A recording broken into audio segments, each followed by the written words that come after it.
Hiduplah seorang wanita dari keluarga miskin. Ia lelah dengan kemiskinan dan memutuskan untuk mendapatkan uang dengan cara apapun. Hingga suatu hari, dia menerima undangan pernikahan temannya saat sekolah dulu.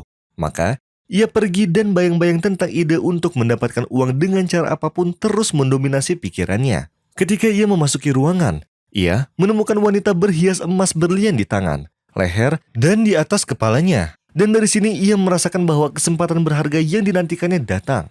Pada saat itu, muncullah ide jahanam untuk mencuri perhiasan gadis-gadis kecil. Maka, ia bergegas pergi dari aula menuju toko grosir terdekat dan membeli beberapa permen yang disukai anak kecil.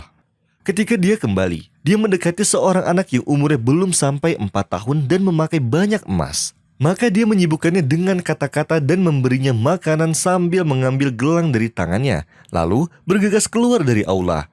Pada paginya, dia menjual gelang itu dan ketika dia melihat uang di tangannya, ia memutuskan untuk mencobanya kembali. Dia biasa memasuki pesta pernikahan dengan para tamu undangan seolah-olah diundang. Lalu, mengulangi percobaannya berkali-kali sepanjang tahun tanpa merasa bersalah dalam hati ataupun menyesal. Hingga datang satu malam, ia memasuki aula dan duduk mencari mangsa sampai menemukan seorang anak duduk menjauh seperti tidak terlibat dengan pesta. Maka, ia pergi ke sana dan memberikannya sepotong permen, dan anak itu tersenyum padanya. Lalu wanita itu bertanya tentang namanya dan kelas berapa sekolahnya. Gadis itu berkata kepadanya, "Namaku Asjan, aku kelas 4 di sekolah Al-Siddiq Abi Bakar dan sukses dengan prestasi."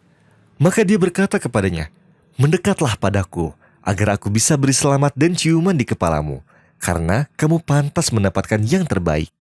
Maka mendekatlah si gadis malang yang polos kepadanya, dan pada saat itu, tangan kanannya ia regangkan agar bisa melingkari leher Asjan untuk melepaskan kalungnya.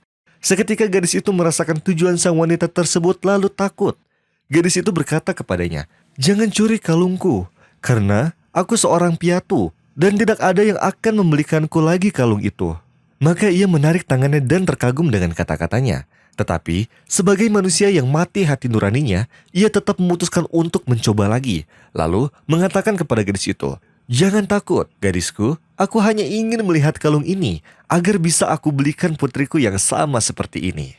Maka gadis itu percaya. Lalu, ia melepas kalungnya dan memberikan kepadanya. Dan dia disibukkan oleh sepotong permen pemberiannya. Lalu, wanita itu bergegas pergi ke mobilnya dan pulang dari aula ke rumahnya. Dan ketika dia berbaring di tempat tidurnya, untuk pertama kalinya ia merasakan perasaan bersalah. Setelah tidur beberapa menit, Asjan menemuinya dalam mimpi sambil menangis, lalu berkata, "Di mana kalungku? Ayahku telah memukulku begitu banyak. Tolong kembalikan kepadaku." Gadis itu bangun dari mimpinya yang mengerikan, lalu menengok ke kanan dan kirinya. Dan atas apa yang ia rasakan dan apa yang ia deritakan, ia memutuskan menghentikan praktik pencurian untuk sementara waktu sampai ia kembali nyaman. Tetapi, Asjan mendatanginya lagi 2 hari setelah mimpi itu. Dan terulang lagi dari apa yang telah terjadi seperti mimpi pertama pada hari itu. Maka mimpinya itu membuatnya panik ketakutan dan menimbulkan kekhawatiran yang parah. Sehingga dia membenci hidupnya. Dari sana ia merasakan beratnya kejahatan yang sudah dilakukan olehnya. Lalu memutuskan untuk bertaubat dan berhenti mencuri perhiasan anak-anak saat pesta pernikahan. Karena anak piatu itu, dia telah memutuskan untuk bertaubat dan kembali kepada Allah ketika ia berdiri di tangannya yang maha kuasa. Dan untuk pertama kalinya, dia berdoa dan memohon ampun darinya. Setelah dia terbebas dari uang terlarang kecuali kalung Asjan, dia mencarinya berhari-hari dan berbulan-bulan, sampai dia ingat nama sekolahnya. Maka ia pergi ke tempat Asjan sekolah yang bernama sama seperti yang Asjan sebutkan pada saat itu. Hingga ia dapat menemuinya dan mengembalikan kalungnya. Juga memberinya beberapa hadiah. Setelah itu, ia sukarela membantu di lembaga-lembaga yatim piatu dengan harapan agar Allah menerima taubatnya.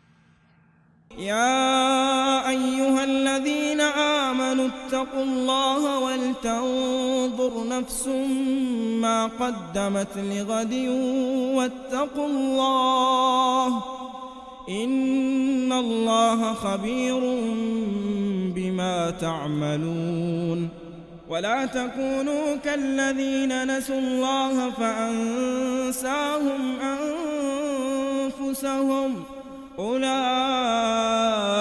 هم الفاسقون لا يستوي أصحاب النار وأصحاب الجنة هم الفائزون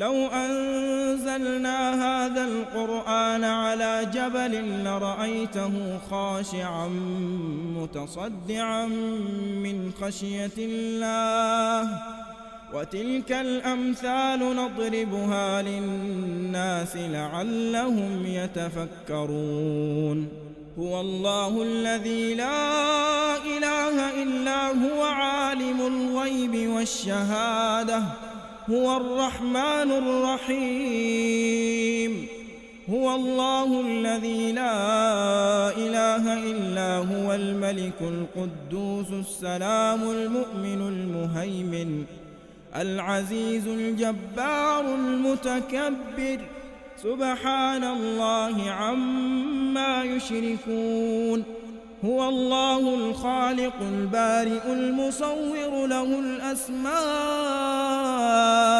الحسنى يسبح له ما في السماوات والأرض وهو العزيز الحكيم